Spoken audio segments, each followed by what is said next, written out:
오늘 하나님께서 저희들에게 주시는 말씀 신명기 11장입니다. 신명기 11장 8절에서 17절 말씀.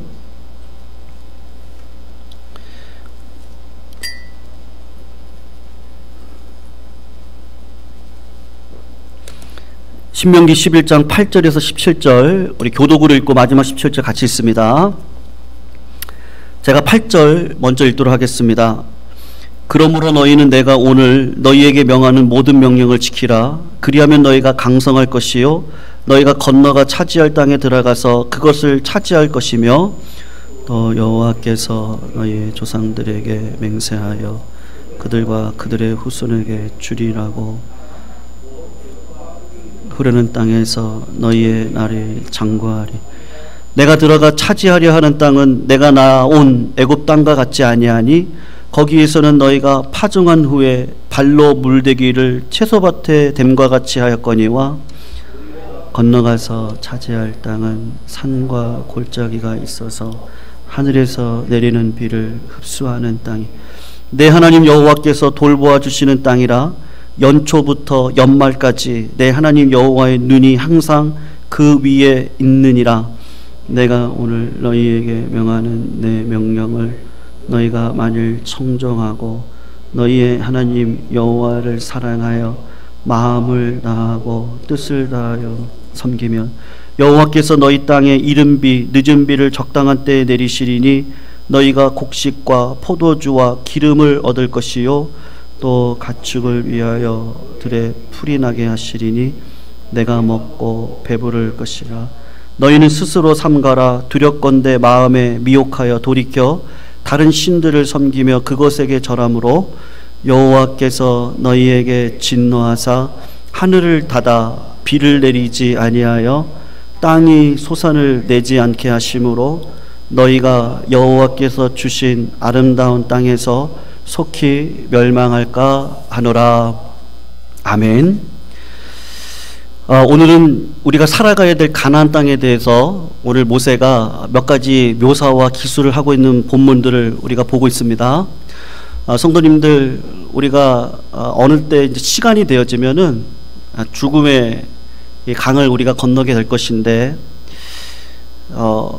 장례를 이렇게 치르다 보면요, 찬송가 가운데 며칠 후라는 찬송가가 있습니다. 그래서 며칠 후 요단강 건너가 만나리. 며칠 후 요단강 건너가 만나리.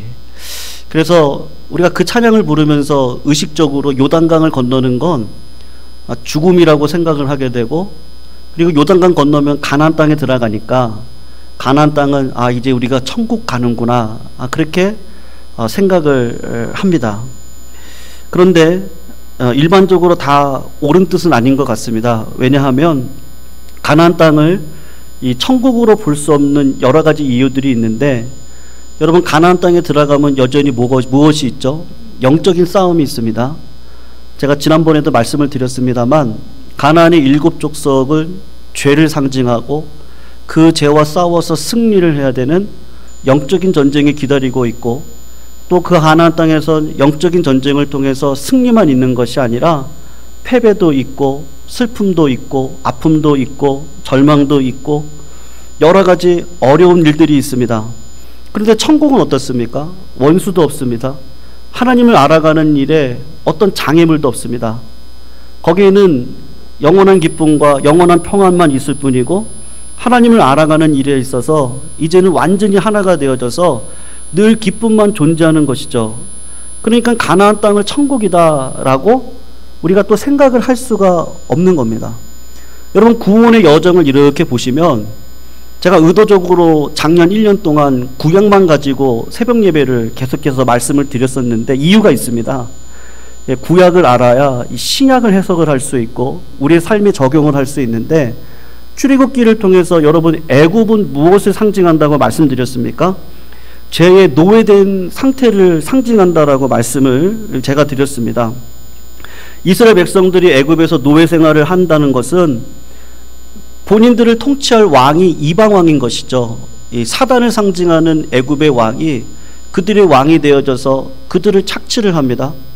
그러니까 아무리 노력해도 아무리 이득을 얻어도 자기들의 이익이 아니고 항상 고생하고 고통을 겪고 마귀와 죄의 노예가 되어지는 이 불신앙의 시절을 이 애굽이 상징을 하고 있는 것이죠.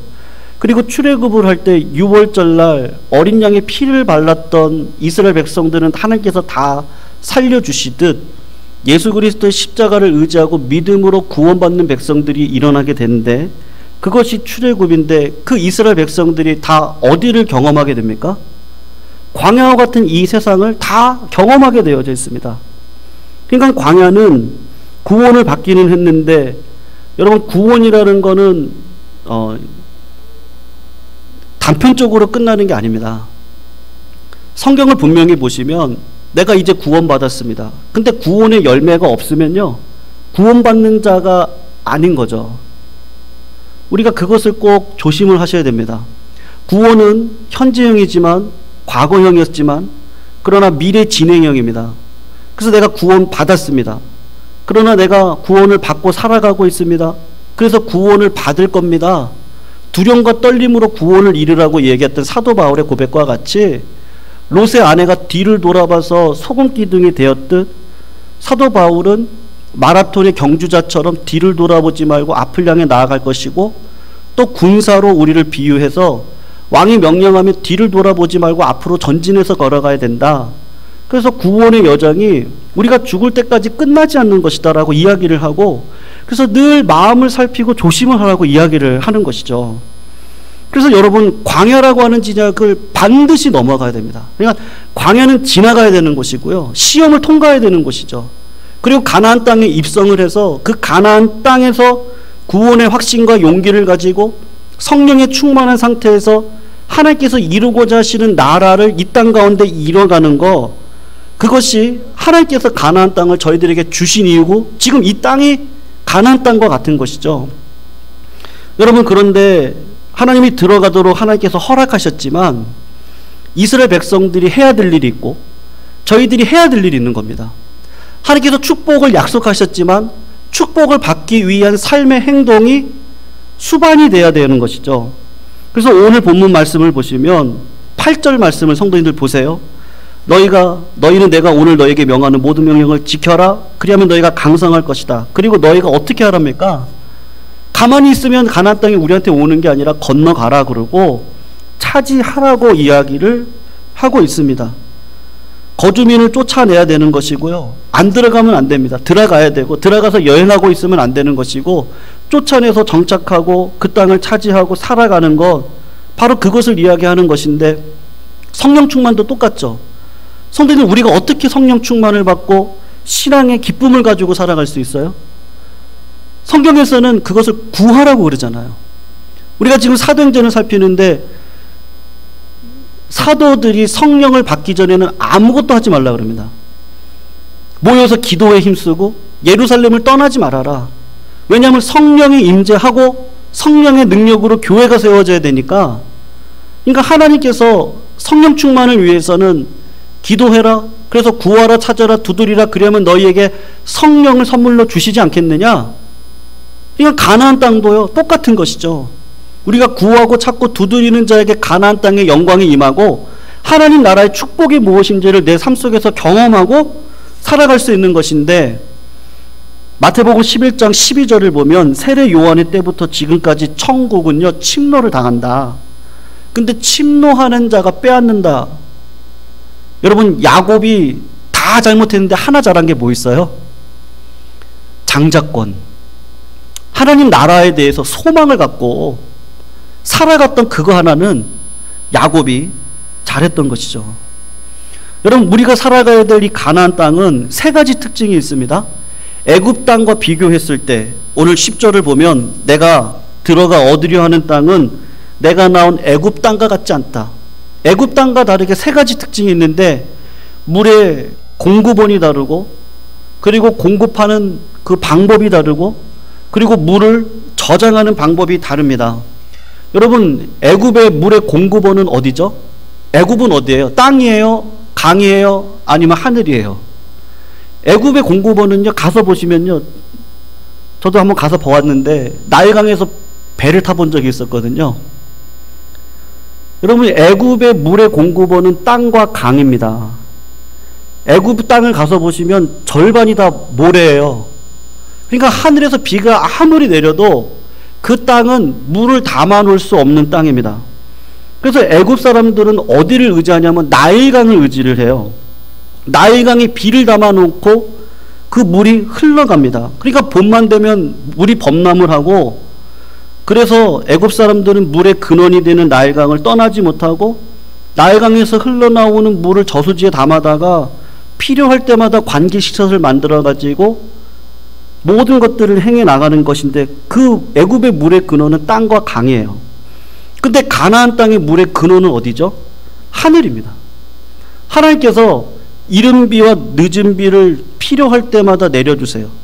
그러니까 가나안 땅에는 인공 저수지가 필요 없고 하나님이 무궁무진한 저수지가 되어주시니까 가나안 땅의 물의 근원은 하나님이신 거예요. 제가 초등학교를 다닐 때 선생님께서 그런 말씀을 하셨던 게 기억이 나요. 우리나라는 천수답이 필요하다고. 하늘의 물을 담을 수 있는 이 공간이 필요하다는 건데, 우리나라가 흉년이 들면 강을 막아, 흉년이 들 때를 대비를 해서 강을 막아서 댐을 만들고 저수지를 많이 만들어서 흉년을 대비해야 된다, 그런 것인데, 하나님 나라 가나안 땅은 절대로요, 우리가 살아가는 이 땅에서 물의 공급원이 누구에게 있습니까? 하나님께 있는 걸 믿으시기를 주의 이름으로 축원합니다. 여러분, 물의 공급 방법도 오늘 10절에서 그래서 이야기를 하는데 뭐라고 이야기를 해요? 내가 들어가 차지하려고 하는 땅은 내가 나온 애굽 땅과 같지 아니하니 거기서는 너희가 파종한 후에 발로 물대기를 채소밭에 댄과 같이 하지 않는다 하였거니와 라고 기록이 되어져 있습니다. 애굽에서는 물을 밭에 대려면 밭을 이용해서 삽질을 하거나 펌프질을 하죠.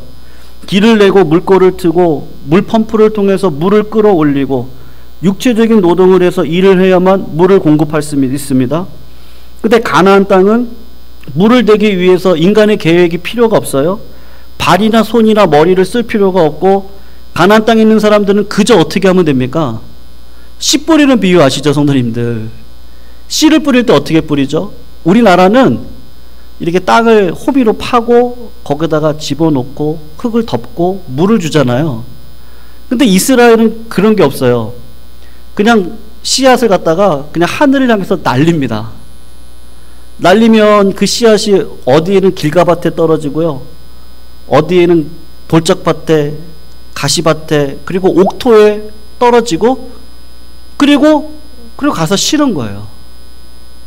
가나안 땅이 그렇습니다. 그리고 하나님께서 이른 비와 늦은 비를 통해서 자라게 하시는 거거든요.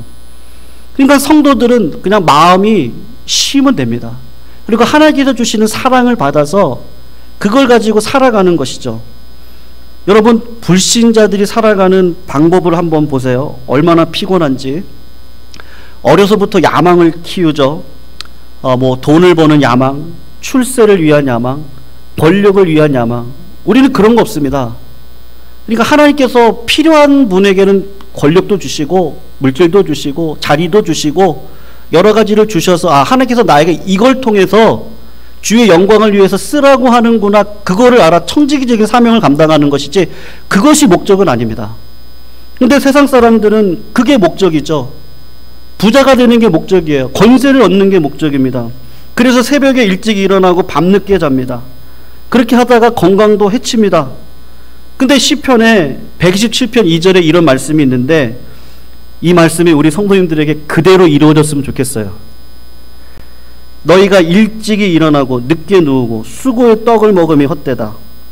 그러므로 여호와께서 그 사랑하는 자에게는 뭘 준다고요? 자며. 우리 성도님들 잘 주무시죠? 아멘이신가요? 잘 주무시기를 축원합니다. 하나님께서 잠을 주신대요. 그 의미가 뭐죠? 잠을 잘 때 하나님께서 일하신다는 거거든요. 마음이 쉬어가는 쉼을 우리들에게 주시고 하나님께서 일을 하시겠다는 겁니다. 제가 몇 분에게는 말씀드린 적이 있었는데, 미국 유학생을 하다가 알게 되는 권사님이 한 분 계셨는데요. 그 권사님이 한국에서는 그래도 전문직에 계셨던 분인데 미국에 오셔서는 영어를 못하면 다 장애인입니다. 그러니까 할 수 있는 게 다 노동밖에 없어요. 뭐 세탁소를 하시던 뭐 도넛 가게를 하시던 아니면 리코 그냥 작은 마켓 하나를 하시던 가지고 온 돈을 가지고 아니면 벌어서 어떻게 하든지 간에 그런 일들을 하시거든요. 그렇게 해서 20년 30년 열심히 일을 해가지고요 겨우 집 하나 장만해요. 수영장 딸린 집. 그리고 차는 이제 뭐 캐딜락이나 BMW 같은 걸 타고 다니세요. 뭐 미국은 다 뭐 해외 차들이니까. 근데 이분이 한국을 나가셨다가 돌아오셔서 쇼크를 받으셨어요. 30년 전에 미국 땅에 가서 정말로 잘 살아보겠다고 해서 집 하나 얻었어요. 물론 아이들은 잘 컸어요. 근데 한국에 와서 같은 초등학교 동창들을 만났는데 우리 한국이 더 잘 사는 거예요.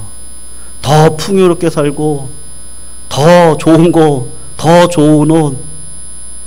거기서 충격을 받았다. 그렇게 이야기를 하는데 여러분 우리가 자칫 잘못하면 그냥 헛된 노력과 고생을 할 수 있는데 그것이 믿지 않는 자들에게 임할 수 있는 하나님의 그 헛된 수고라는 것을 보여주고 있는 것이죠. 여러분 헬라의 피루스 왕이라고 하는 분이 있는데요. 그분이 로마를 침공했던 적이 있었습니다. 군대를 25만 명을 데리고 그 당시 코끼리는 탱크와 같은 거거든요. 코끼리 20마리를 데리고 로마를 침공해서 로마를 함락시켰습니다. 헬라가요. 그런데 코끼리는 다 죽고요. 병사는 5분의 4가 죽었어요. 그러니까 패배와 비슷한 승리를 한 거예요. 마치 복싱을 하고 판정승으로 이겼는데 그 다음날 너무 맞아가지고 죽는 것과 똑같은 일을 한 거예요. 그의 친구가 철학자가 있는데 시네소스라고 하는 분인데 그분이 그에게 이렇게 질문을 했어요. 로마를 침공해서 승리를 하면 어떻게 됩니까?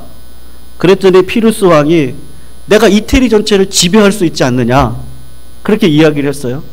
그 다음에 당신의 계획은 뭐냐고 그랬더니 시실리를 침공하고 아프리카 북부를 침공을 해서 마게도냐 전체를 내가 얻을 수 있지 않느냐. 그러니까 왕에게 이 시네아스가 또 이야기를 한 거죠. 그리고 난 다음에 뭐 하실 거냐고 그랬더니 왕이 할 말이 없는 거예요. 목적이 딱 거기까지였거든요. 그래서 뭐라고 이야기를 했느냐 하면 그 후에는 그냥 집에 가서 발 닦고 쉬고 잠자고 즐겁게 놀 겁니다. 그랬더니 그 친구 철학자가 이렇게 이야기를 한 거죠. 왕이시여 지금 쉬고 잠자고 즐겁게 놀면 안 됩니까? 지금 왕의 신분으로 얼마든지 쉬고 즐겁게 지낼 수 있는데 왜 그 많은 전쟁을 벌여가지고 수많은 희생자를 나고 그리고 마지막 가서 쉰다고 그러냐고. 지금 왕의 권위를 가지고 좀 평안한 삶을 살아가면 되지 않느냐. 여러분 근데 이게 쉽나요? 하나님의 영으로 세상을 분별하고 하나님께서 주시는 평안. 우리 교회 2021년도 표어가 마음이 쉬어가고 사랑을 배워가는 교회인데 수고하고 무거운 짐진 자들아 다 내게로 오라. 너희는 내 멍에를 메고 배워라. 그리고 내 사랑을 배우라는 것이죠.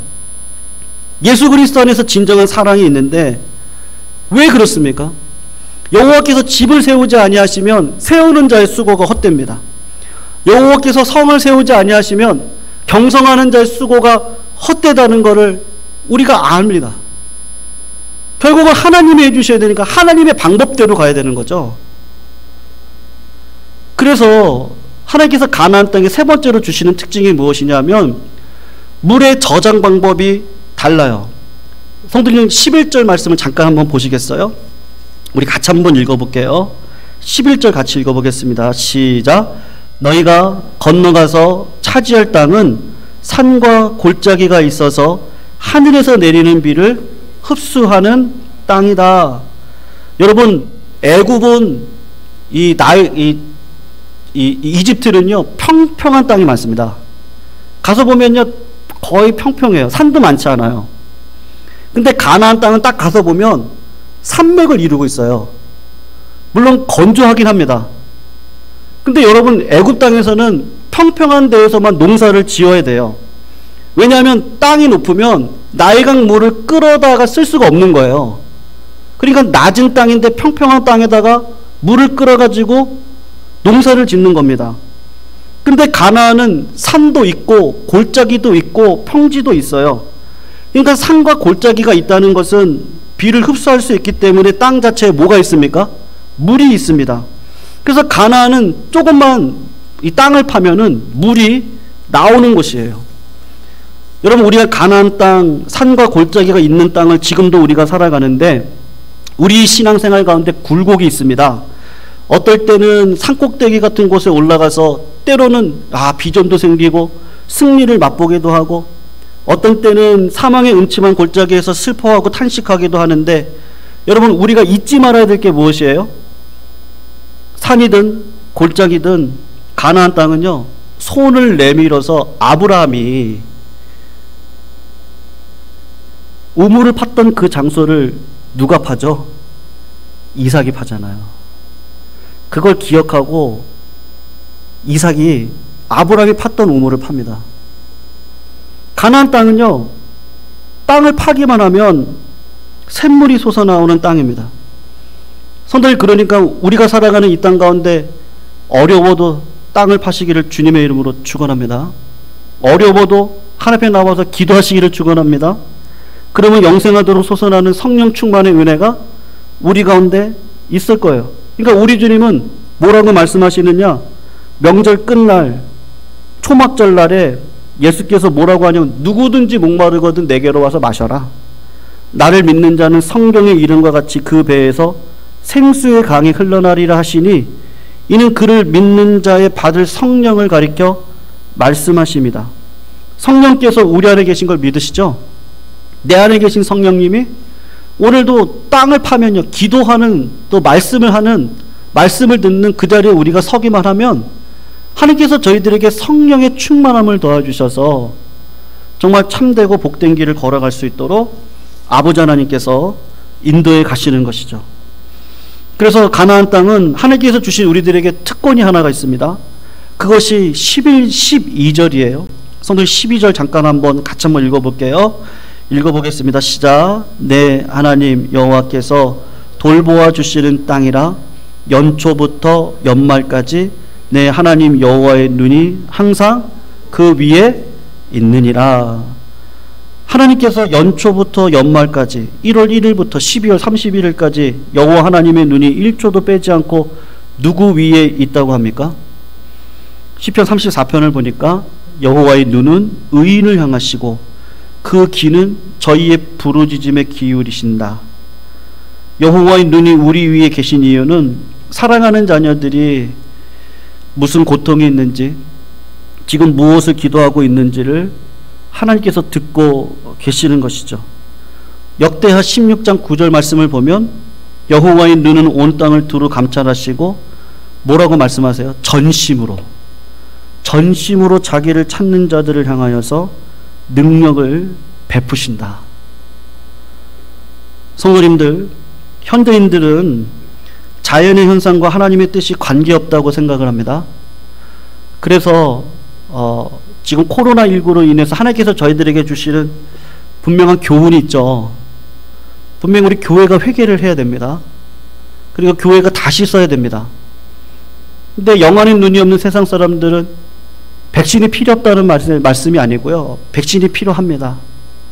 근데 인간적인 상식과 인간적인 지식과 인간적인 노력으로 하나님께서 허락하신 자연의 현상, 전염병을 뛰어넘으려고 합니다. 근데 히브리인들은 틀립니다.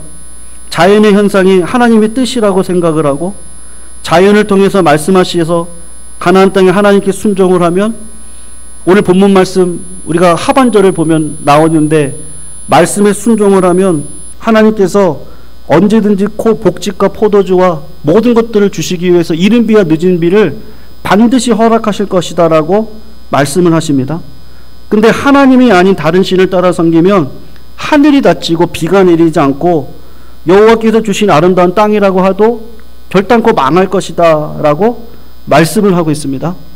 성도님들, 우리가 살아가고 있는 이 가나안 땅은 천국이 아닙니다. 그래서 코로나19와 같은 어려움들을 우리가 경험하고 살아갑니다. 근데 오늘 확실하게 말씀하시는 게 무엇이죠? 하나님을 전적으로 의지하면 이른 비 늦은 비를 통해서 반드시 우리들에게 피할 길을 주실 것이다. 그것이 믿어지시기를 주님의 이름으로 축원을 합니다. 그래서 성도님들, 오늘 본문을 중심으로 네 가지를 권면하는데요. 첫 번째로는 성령 충만하기를 부탁드립니다. 내 삶 가운데 원망과 불평이 가득할 수도 있습니다. 그럴 때마다 그것을 이길 수 있는 성령을 달라고 구하시기를 바랍니다. 그리고 두 번째로는요, 하늘을 바라보시기를 바랍니다. 현재 삶이 답답하고 비가 없이 황무함이 계속된다면 그때 우리가 바라볼 수 있는 것은 어디죠? 하늘밖에 없어요. 하늘밖에. 하늘을 바라보면요, 고린도 후서에 나와 있는 말씀과 같이 아무리 사방으로 우겨쌈을 당한다 할지라도 하늘은 열려있기 때문에 그 하늘을 통해서 하나님의 보배를 담을 수 있는 것이죠. 그리고 세 번째로, 참 이게 어려운데요, 우리 마음 안에 평안한 마음을 가지시기를 주님의 이름으로 부탁드립니다. 수고하고 노력하는 인생을 살았어도 남는 것이 아무것도 없이 고통과 질병 속에서 우리는 살아갈 수밖에 없어요. 그때 우리가 남의 탓하는 것이 아니고요, 나라 탓하는 것도 아니고 하나님 탓할 필요도 없고요, 가정에 있는 누구를 탓할 필요도 없고, 오히려 하나님께서 인생이 무엇인지를 알게 하셔서 내 마음속에 참 평안이 무엇인지, 마음을 내려놓는 거, 이게 참 쉽지 않은데 우리가 내려놓을 수 있도록 하나님 앞에 인도해 달라고 기도하셨으면 좋겠습니다. 그리고 마지막으로, 낭망하거나 절망하지 않도록 하나님 내 마음을 인도해 달라고, 산 위에 있든지 골짜기에 있든지 간에 인생의 오르막 내리막에 내가 웃거나 슬퍼하지 않는 인생을 살아갈 수 있도록 인도해 달라고, 조금 잘 됐다고 좋아하다가 조금 어렵다고 낭망하고 그런 인생을 살아가는 것이 아니고, 하나님께서 반드시 어떤 상황 속에서도 인도해 가신다는 것을 알고 믿음으로 걸어갈 수 있는 그 길이 우리 가운데 있을 때 하나님께서 허락하신 이 가나안 땅의 축복은 반드시 누림의 일로 일어나게 될 줄로 믿습니다. 사랑하는 성도님들, 이 네 가지를 꼭 기억하시고, 이제 2021년도를 시작한 지 이제 한 달하고 반이 지나가고 있습니다.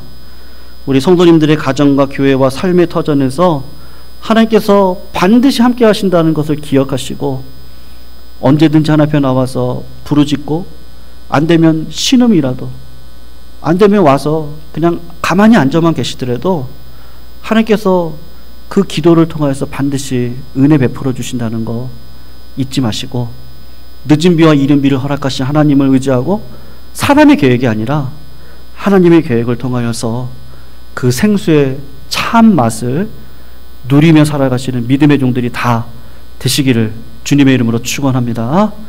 오늘 말씀 붙들고 같이 한번 찬양할 때요, 우리 마지막 찬양, 하나님의 사랑을 사모하는 자, 평안을 바라보는 자, 우리 주님이 나를 얼마나 사랑하는지 그것을 알기 때문에 어느 때든지 하나님을 바라보겠다고, 그 고백을 우리 같이 한번 찬양으로 같이 한번 고백했으면 좋겠습니다.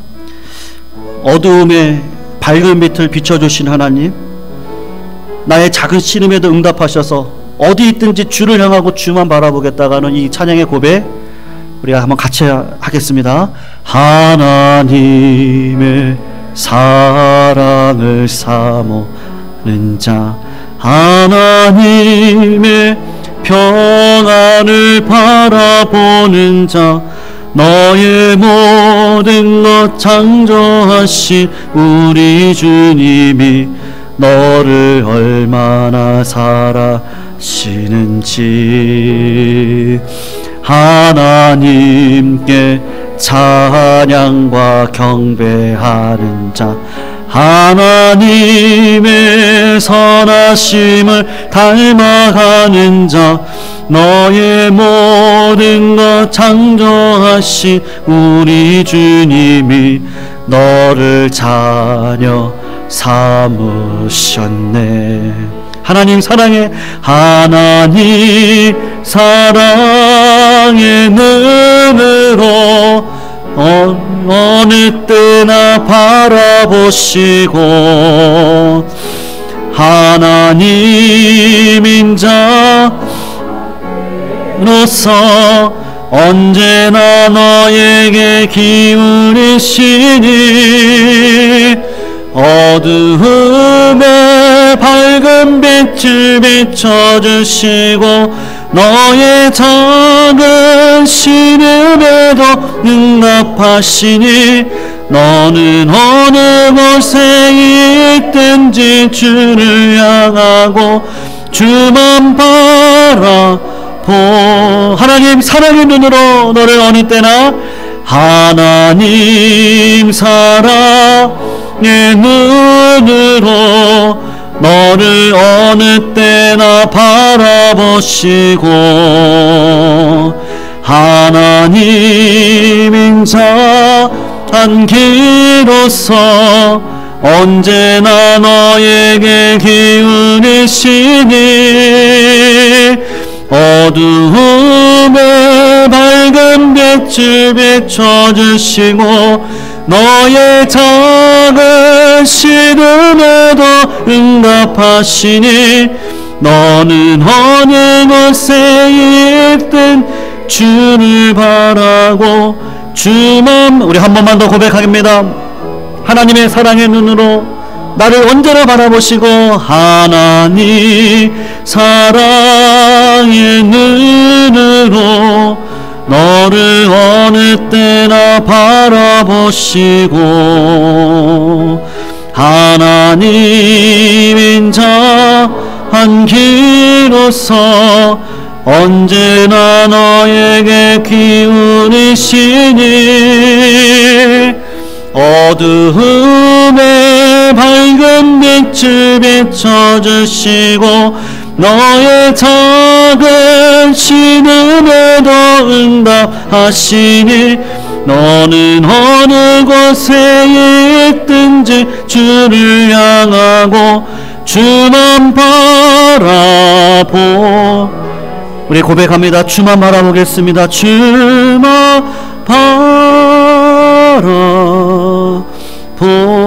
우리 한 번 더 고백합니다. 주만 바라보겠습니다. 주만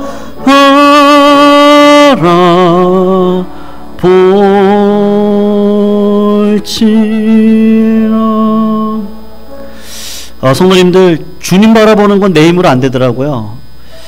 중학교 시절 제가 3년을 집에 떨어져 가지고 이렇게 뭐 부모님도 유학을 서울로 시켜주셨는데 그때 참 힘들고 어려울 때였는데 신앙의 선배님을 만나게 하셔서 그 선배님이 새벽이면은 남들보다 1시간 일찍 일어나서 방석을 들고 옥상에 올라가서 기도하시고 또 밤이면 공부가 끝나고 나면 올라가서 기도하시는 그 모습을 보면서 저도 모르게 그 형을 좀 닮아가야겠다.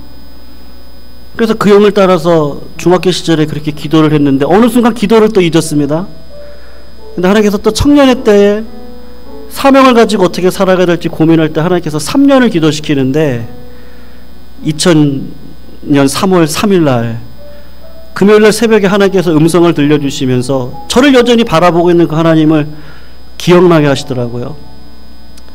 그리고 목회를 위해서 또 하나님은 수많은 연수를 또 기도로 준비시켜 주시는데 우리의 신음을 알고 계시는 그 하나님을 만나게 하셔서 지금도 기도하지 않고는 견딜 수 없는 그 자리까지 인도해 가시는 것은 이거 하나님이 하시는 거구나. 어릴 적부터 지금까지 또 앞으로도 주님 바라보게 하는 건 성령이 하시지 내가 하는 게 아니구나. 가나안 땅도 마찬가지 아니고 우리가 살아가는 세상도 마찬가지 아니겠습니까? 내 힘과 내 능력으로 되어지는 게 지금까지 어디 있었습니까? 우리가 기도하면서 하나님께서 기도의 마음을 주시고 또 하나님께서 예배의 마음을 주셔서 하나님 만나다 보니까 내 작은 신음소리에도 응답하시는 그 하나님을 만나서 고난 가운데도 견딜 수 있고 풍족한 가운데서 교만하지 않고 살아갈 수 있는 그 힘은 하나님이 주시는 것이 분명하다고 생각합니다. 그래서 오늘도 선생님 우리가 이런 찬양의 고백을 했지만 결국은 주님이 왜 성령을 받으라 그랬을까? 하나님의 힘이 아니면 우리가 살아갈 수 없는 것을 알기에 오늘도 우리가 주님 바라봤으면 좋겠습니다. 오늘 기도가 안 되시더라도요, 그냥 자리에 앉으셔서 하나님 나를 불쌍히 여겨주시고 우리 가족을 불쌍히 여겨주시고 하나님 살려주시고 인도해달라고, 기도가 잘 될 때는 부르짖어서 기도해 주셨으면 좋겠고요, 쉬는 가운데 눈물로 기도하시는 모든 것들이 다 하나님께서 전심으로 찾는 자들을 받아주실 줄로 믿습니다. 오늘도 이 믿음의 자리에 가나안 땅과 같은 이 영적인 싸움의 자리에서 우리가 승리할 수 있도록 하나님 인도해달라고, 하나님 나를 기도의 사람으로 삼아주신 거 감사한데 오늘도 부르짖고 간구하는 가운데 하나님 응답해달라고 이 시간 같이 한번 기도하심으로써 이 가나안 땅과 같은 이 땅 가운데 축복의 통로로 하는 나를 세워달라고 그렇게 같이 한번 기도하시고, 가지고 나오신 기도 제목 붙들고 기도하시고요. 우리 다음 주 금요일 날은 재직헌신 예배로 강사 목사님 모시고 우리가 말씀과 기도의 시간을 가지려고 합니다. 우리 온 성도님들 함께 참여해서 정말 말씀의 그런 잔치가 벌어지고 기도의 축제가 벌어질 수 있는, 우리가 한 번 힘을 모을 수 있는 자리가 될 수 있도록 그런 자리가 되었으면 좋겠습니다. 그래서 우리 성도님들 같이 독려해 주셔서 나와서 은혜의 자리가 될 수 있도록 여러분들 우리가 마음으로 한 주간 기도하는 마음으로 준비해 주시면 좋겠고요.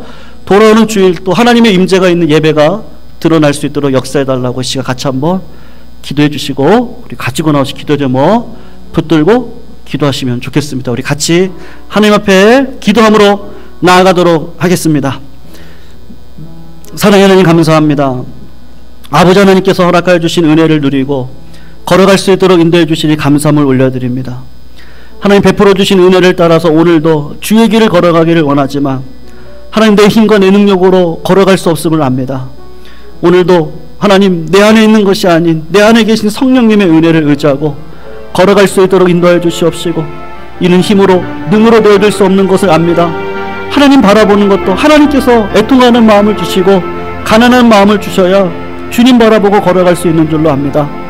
하나님 내 인생의 모든 것이 주님께로 왔기에 주님께로 걸어가오니 하나님께서 허락하여 주시는 이 땅에서의 믿음의 삶을 잘 감당할 수 있도록 인도하여 주시옵소서. 가나안 땅과 같은 이 땅, 하나님께서 모든 것에 공급원이 되심을 알고 하나님을 의지하고 나가는 거룩한 백성들의 기도 가운데 오늘도 응답하여 주셔서 하늘의 영광을 맛보는 귀하고 복된 자리 가운데 인도하여 주시옵소서. 하나님 우리 예광교회가 시대적인 사명, 아버지 하나님께서 허락하신 2021년도의 사명도 잘 감당할 수 있기를 원합니다. 코로나19로 인하여서 모이기가 어렵고 함께 은혜를 나누는 것이 어렵음에도 불구하고 저희들 모일 수 있도록 하시고 은혜를 나눌 수 있도록 역사해 주시니 또한 감사함을 올려드립니다. 특별히 다음 주 금요일 재직 헌신 예배를 하나님 앞에 올려드리길 원합니다. 하나님께서 불러주신 강사님의 입술 가운데 성령의 충만함을 더해주시고 은혜의 말씀들이 선포되어질 때 온 성도가 은혜 받으며 하나님의 뜻을 구하는 기도의 능력을 회복할 수 있는 자리 될 수 있도록 주님 아버지 인도해 주시옵시고, 어떠한 자리에서든지 저희들 직분의 역할을 잘 감당할 수 있는 믿음의 백성들 되게 하여 주시옵시며, 하나님께서 또 허락하여 주신 주일 예배를 통하여서 하나님의 영광을 드럽히는 귀하고 복된 자리, 온 성도가 모여서 예배 드릴 때 예배 영광을 하나님 사모하고 나간 자들 가운데 경험할 수 있는 믿음의 자리로 하나님 아버지 은혜 베풀어 주시옵소서.